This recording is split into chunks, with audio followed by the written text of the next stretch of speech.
Magpuri kayo sa Panginoong Diyos, lahat ng sa tinagpan.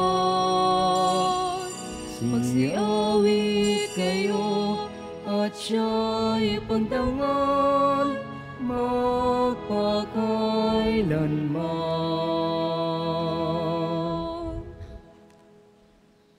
Sa ngalan ng Ama, ng Anak at ng Espiritu Santo. Amen. Sumainyo ang Panginoon. At sumaiyo rin. Magandang umaga po sa inyong lahat. Magandang umaga din po, Father. Mga minamahal na mga kapatid, ating itaas muli sa Panginoong Diyos ang mga biyayang ating hinihiling, mga biyayang hinihiling natin ng kagalingan sa ating mga karamdaman, at mga biyayang ating ipinagpapasalamat sa Panginoong Diyos sa tulong at panalangin ni Santo Padre Pio.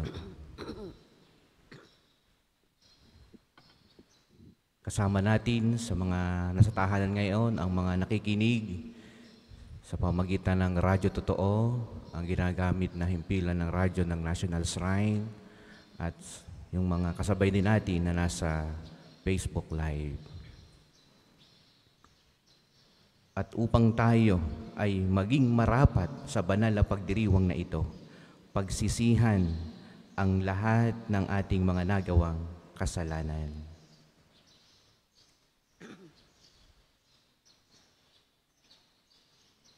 Tayong lahat, inaamin ko sa makapangyarihang Diyos at sa inyo mga kapatid, na lubha akong nagkasala sa isip, sa salita at sa gawa, at sa aking pagkukulang.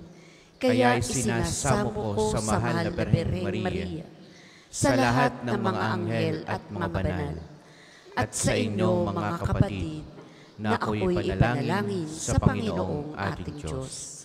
Kaawaan tayo ng makapangyarihang Diyos, patawarin tayo sa ating mga kasalanan, at patnubayan tayo sa buhay na walang hanggan. Amen.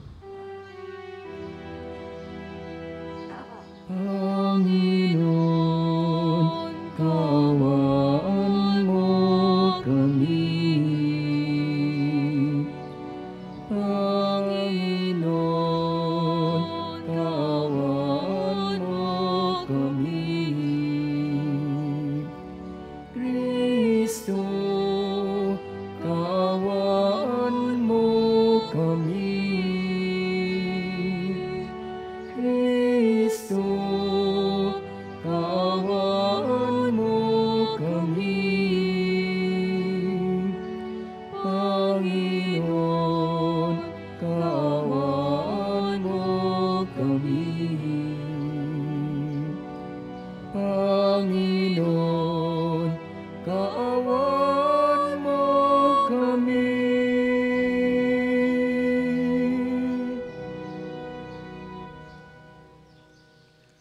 Manalangin tayo.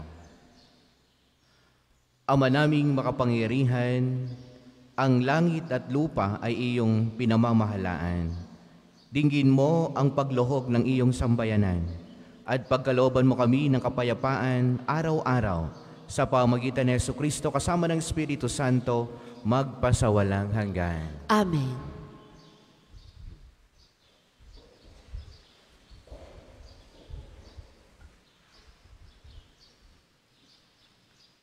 Pagbasa mula sa unang aklat ni Samuel. Noong mga araw na iyon, matapos mapatay ni David si Goliath, nagbalik na si Haring Saul at ang kanyang mga tauhan. Sa bawat bayang madaanan nila, sinasalubong sila ng mga kababaihan na umaawit at sumasayaw sa saliw ng mga bandireta at alpa. Ganito ang kanilang awit. Libo-libo ang pinatay ni Saul. Ang kay David naman ay 10,000.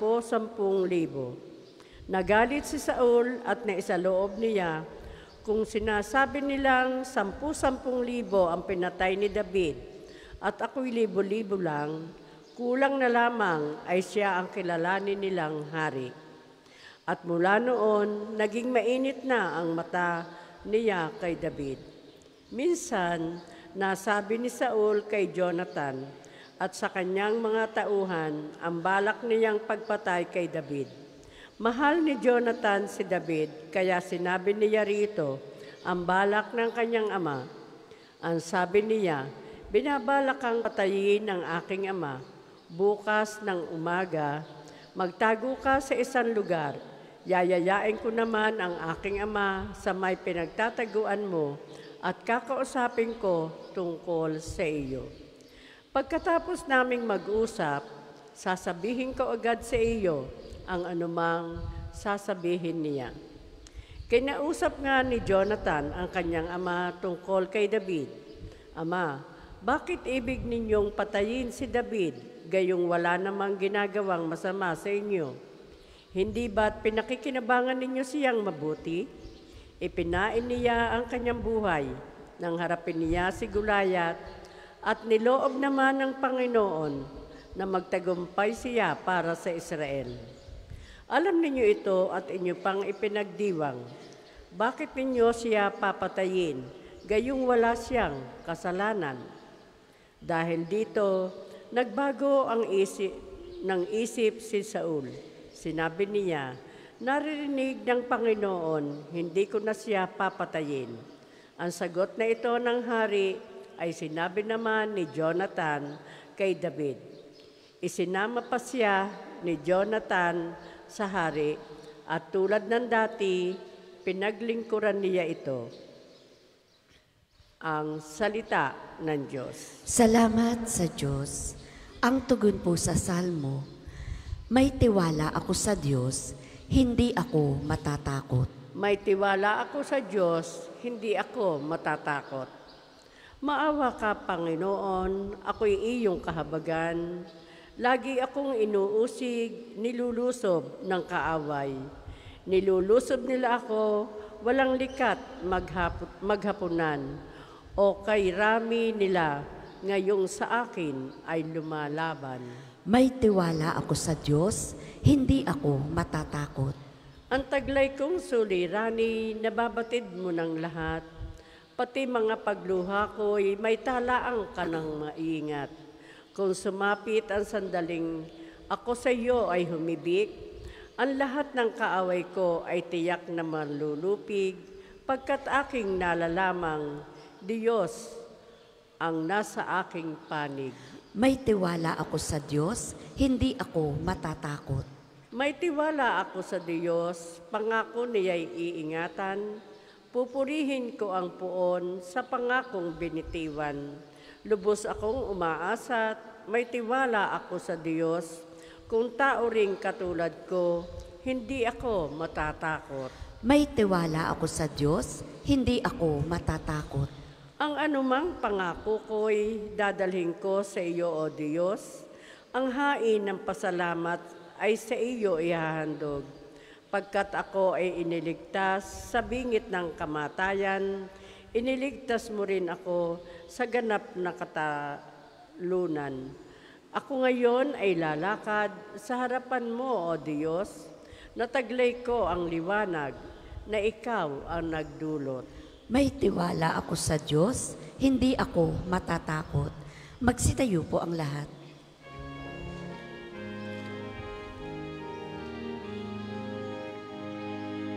Alleluia,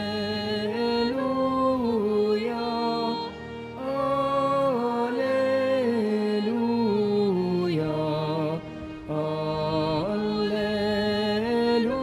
alleluia, alleluia. Si Kristo ay nagtagumpay, nalupig ang kamatayan, nagningning ang pagkabuhay. Alleluia, alleluia,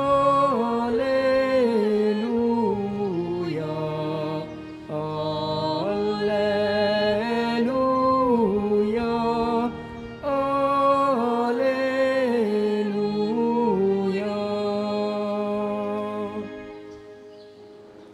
Sumainyo ang Panginoon. At sumaiyo rin. Ang mabuting balita ng Panginoon ayon kay San Marcos. Papuri sa iyo, Panginoon. Noong panahong iyon, umalis si Jesus at ang kanyang mga alagad at nagpunta sa tabi ng lawa. Sinundan siya ng maraming taong buhat sa Galilea. Nagdatingan din naman ang napakaraming tao mula sa Judea, sa Jerusalem, sa Idumea, sa ibayo ng Jordan, at sa palibot ng Tiro at Sidon, nang mabalitaan nila ang lahat ng ginawa ni Jesus. Nagpahanda sa Jesus sa kanyang mga alagad ng isang bangkang magagamit niya upang hindi siya maipit ng mga taong dumaragsa. Marami na siyang pinagaling, kaya't pinagdumugan siya ng lahat ng may sakit upang mahipo man lamang nila. Bawat inaalihan ng masamang espiritu na makakita sa kanya ay nagpapatira pa sa harapan niya at sumisigaw, "Ikaw ang anak ng Diyos." At mahigpit silang pinagbawalan ni Jesus. Ayaw niyang ipasabi kung sino siya. Mga minamahal na mga kapatid, ang mabuting balita ng Panginoon. Pinupuri ka namin, Panginoong Hesukristo. Sa inyo pong lahat at sa mga nasa tahanan, magandang umaga po. Mga minamahal na mga kapatid, ating pagnilayan ng mabuting balitang ating napakinggan. Si Jesus ay dinadagsa ng mga tao galing sa iba't ibang lugar, palibot ng lawa ng Galilea. Ang lahat ay papunta sa Kanya, palapit sa Kanya. At sa ibang banda naman, ang mga Pariseo naman ay papunta din sa Kanya, pero hindi para magpagaling ng kanilang mga sakit, kundi para siya ay husgahan. Tingnan natin ang dalawang bagay na iyan. Ang mga tao, nung mabalitaan nila na si Jesus ay gumagawa ng maraming mga bagay na himala, kagalingan sa kanilang karamdaman, nagpapalayas ng mga masamang espiritu, at nakakaranas ang tao ng kaginhawaan sa kanilang buhay dahil gumagaan ang kanilang pakiramdam kapag si Jesus ay kanilang nahawakan, nakita, nakasama. Kaya gusto nila laging si Jesus ay makasama. Pero saan nagmula yung kanilang pagpunta kay Jesus bukod sa sila'y may sakit, no?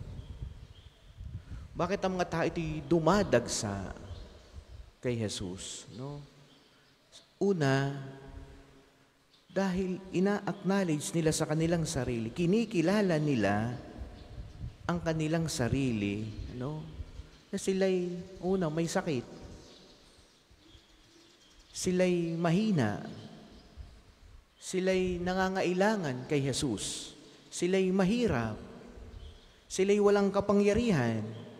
Sila'y walang kakayanan. Kinikilala nila ang kanilang kababaan sa harapan ng Diyos.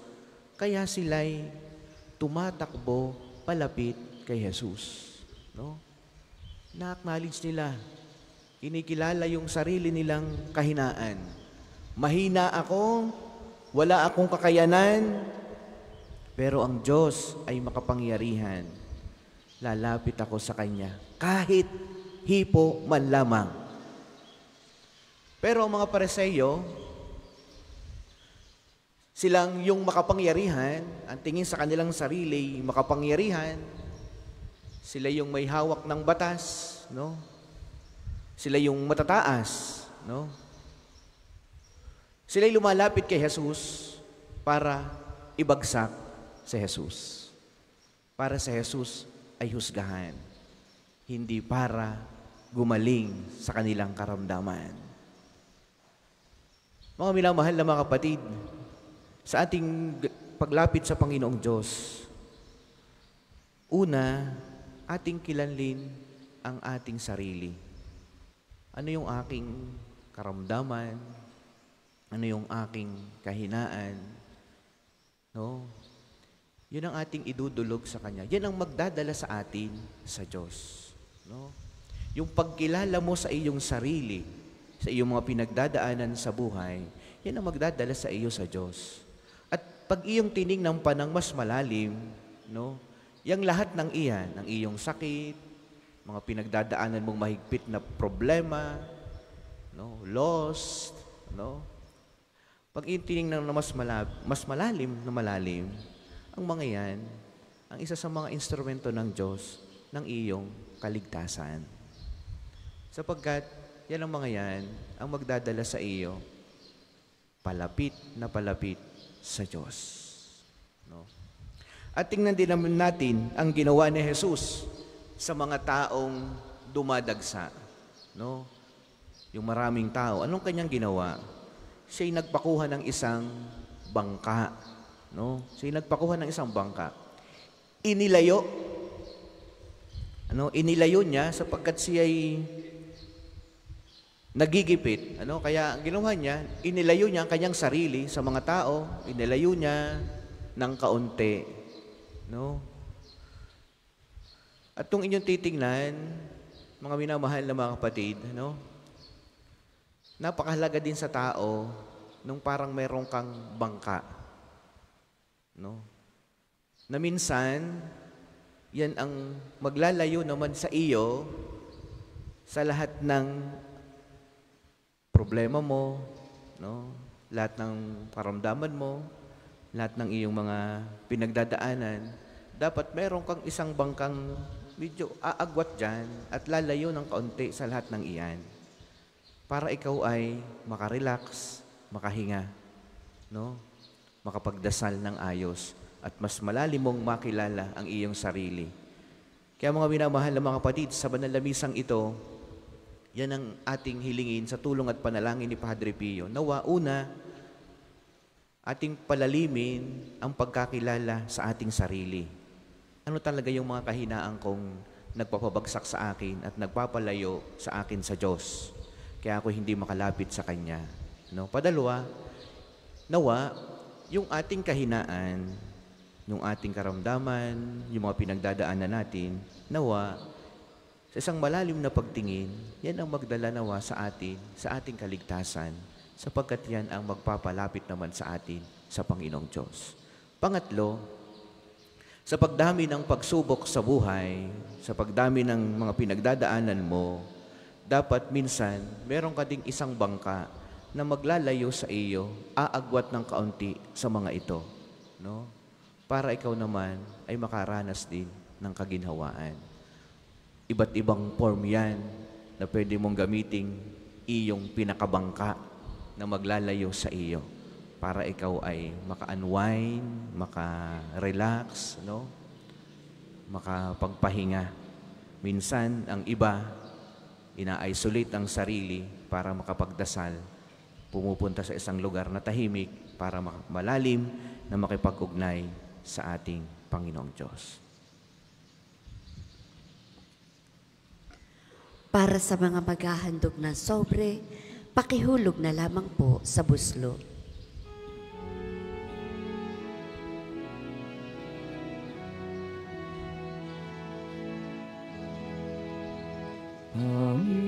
Panginoon, naririto kami ngayon. Naghahandog ng aming alay. Dala namin ang alak at tinapay na bunga ng aming pagsisikap.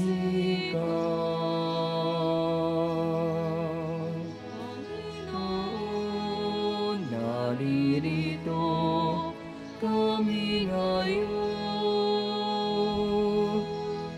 Naghahandog ng aming alay.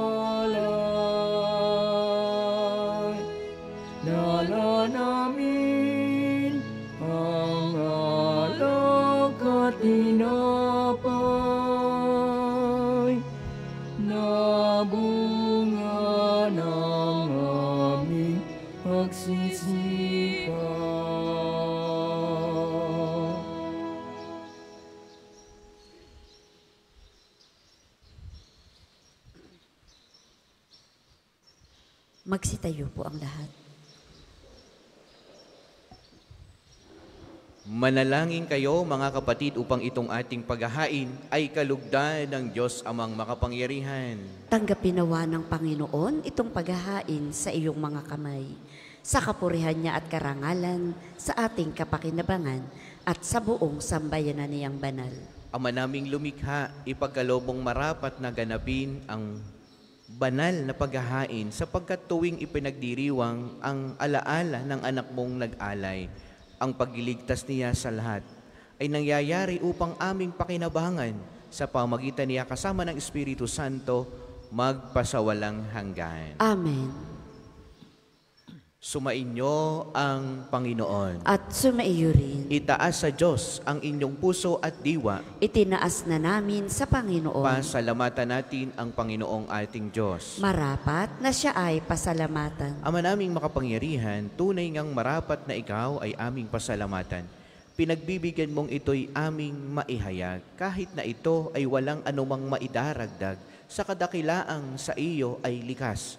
Sa pagpupuri namin ang nakikinabang ay kami ring iyong pinakikiharapan sa pamagitan ng iyong anak na minamahal. Kaya kaisa ng mga anghel na nagisiawit ng papuri sa iyo nang walang humpay sa kalangitan, kami ay nagbubunyi sa iyong kadakilaan.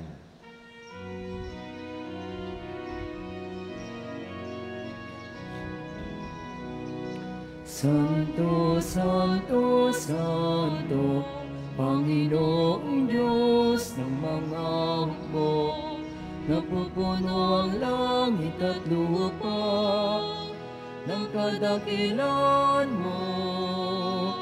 Hosana, Hosana sa kaitaasan. Pinagpala na paririto sa ngalan ng Panginoon. Hosana, Hosana sa kaitaasan.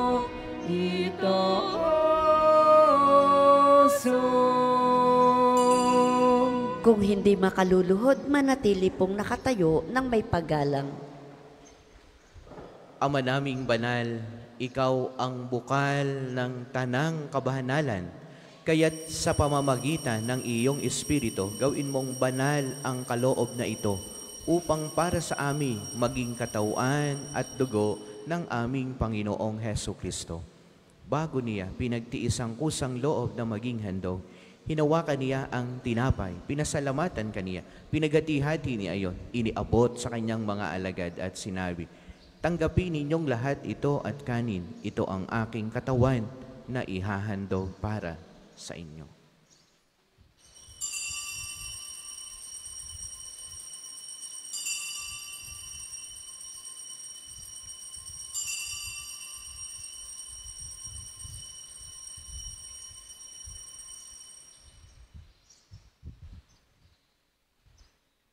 Gayon din naman, noong matapos ang hapunan, hinawakan niya ang kalis, muli kaniyang pinasalamatan. Iniabot niya ang kalis sa kanyang mga alagad at sinabi, "Tanggapin ninyong lahat ito't inumin, ito ang kalis ng aking dugo, ng bago at walang hanggang tipan. Ang aking dugo na ibubuhos para sa inyo at para sa lahat sa ikapagpapatawad ng mga kasalanan. Gawin niyo ito sa pag-alaala sa akin."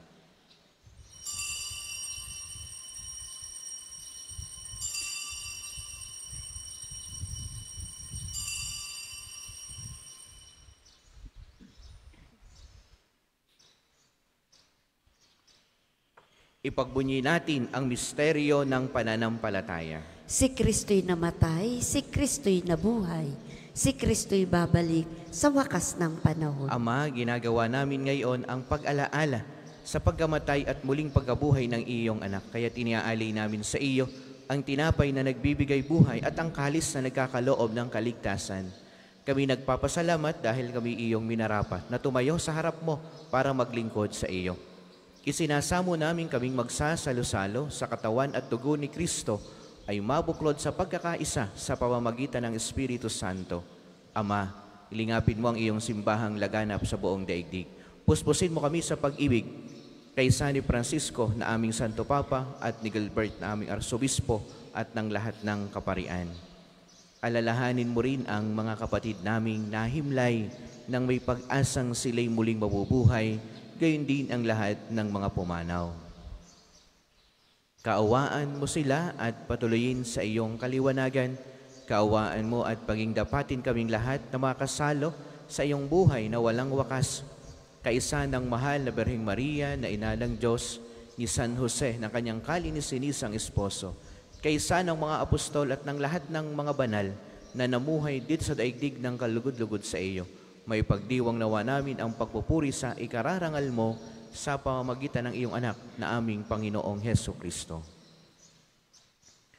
Sa pamamagitan ni Kristo, kasama niya at sa Kanya, ang lahat ng parangal at papuri ay sa iyo, Diyos amang makapangyarihan, kasama ng Espiritu Santo, magpasawalang hanggan. Amen. Amen. Amen. Awitin natin ang Ama namin.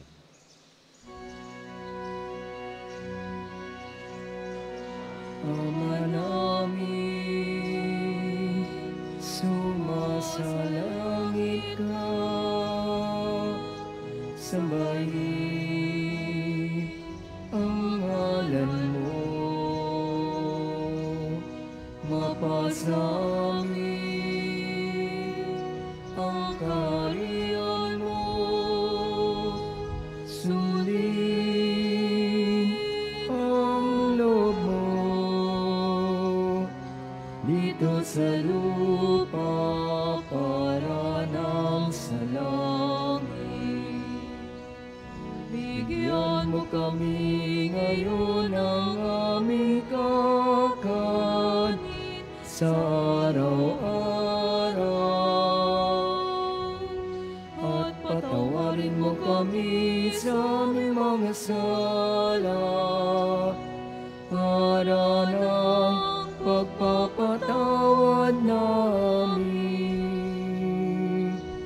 sa nagkakasala sa amin. At huwag mo kami ipahintulot sa tukso at iadya mo kami sa lahat ng masama. Hinihiling namin kami ay adjust sa lahat ng masama, pagkalooban ng kapayapaan araw-araw. Iligtas sa kasalanan at ilayo sa lahat ng kapahamakan, samantalang aming pinananabikan ang dakilang araw ng pagkapahayag ng tagapagligtas naming si Heso Kristo. Sapagkat iyo ang kaharian at ang kapangyarihan at ang kapurihan magpakailanman. Amen. Panginoong Heso Kristo, sinabi mo sa iyong mga apostol, kapayapaan ang iniiwan ko sa inyo. Ang aking kapayapaan ang ibinibigay ko sa inyo. Tunghayan mo ang aming pananampalataya at huwag ang aming mga pagkakasala. Pagkalooban mo kami ng kapayapaan at pagkakaisa ayon sa iyong kalooban. Kasama ng Espiritu Santo, magpasawalang hanggan. Amen. Ang kapayapaan ng Panginoon naway lagi pong sumainyong lahat. At sumaiyo rin. Magbigayan kayo ng kapayapaan sa bawat isa.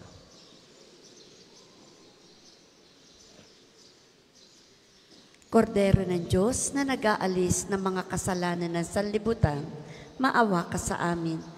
Kordero ng Diyos na nag-aalis ng mga kasalanan ng sanlibutan, maawa ka sa amin. Kordero ng Diyos na nag-aalis ng mga kasalanan ng sanlibutan, ipagkaloob mo sa amin ang kapayapaan. Kung hindi po makaluluhod, manatili pong nakatayo ng may paggalang. Ito ang kordero ng Diyos, ito ang nag-aalis ng kasalanan ng sanlibutan. Mapalad ang mga inaanyayahan sa kanyang banal na piging. Panginoon, hindi ako karapat-dapat na magpatuloy sa iyo, ngunit sa isang salita mo lamang ay gagaling na ako.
Ang isasagawang second collection ay ginagamit sa patuloy na pagpapaunlad ng parokya at pambansang dambana ni Santo Padre Pio.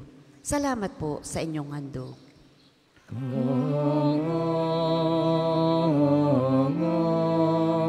Ang iyong pangalan, O Panginoon, sa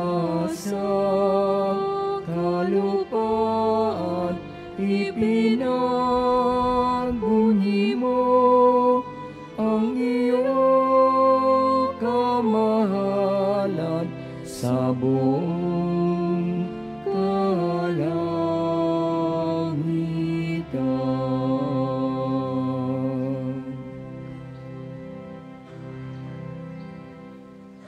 Magsitayo po ang lahat.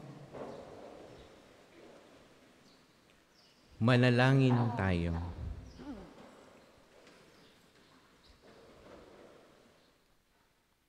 Ama naming mapagmahal, padaluyin mo sa amin ang batis ng Espiritu ng iyong pag-ibig upang kaming pinapagsalo mo sa pagkaing iyong bigay para kami pagbuklorin ay magkaisa sa pananalig sa iyo sa pamamagitan ni Hesukristo kasama ng Espiritu Santo magpasawalang hanggan. Amen. Sabay-sabay po nating dasalin ang panalangin ng pagtitiwala kay Santo Padre Pio.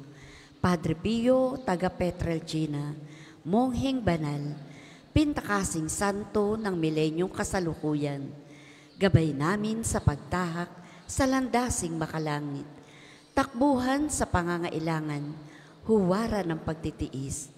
Sa iyo namin inilalapit aming mga kagipitan, sa iyo po ibinibilin kalusugan at kabuhayan.